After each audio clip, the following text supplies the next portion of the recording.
Unang Korinto 15:1-4. Ngayon mga kapatid, ipinaalala ko sa inyo ang magandang balita na ipinangaral ko sa inyo, na inyo nang tinanggap, na siya naman ninyong kinatitindigan, na sa pamamagitan nito kayo ay ligtas, kung matatag ninyo itong panghahawakan, malibang kayo'y sumampalataya ng walang kabuluhan.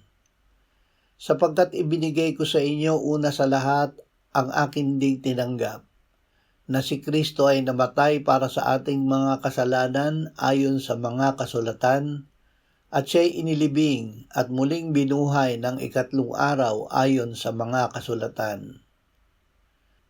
Katapusan ng takot sa kasalanan.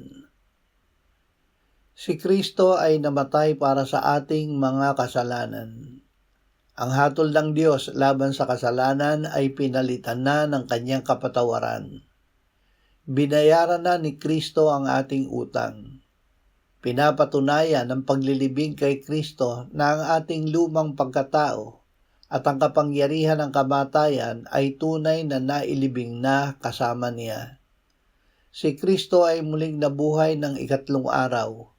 Ito ay nagbibigay sa atin ng bagong buhay na matagumpay laban sa kamatayan.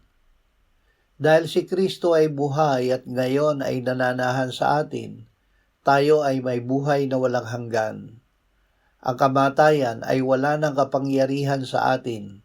Ang pagliligtas sa atin ni Kristo ay hindi lamang para sa langit, kundi para sa isang matagumpay na pamumuhay ngayon.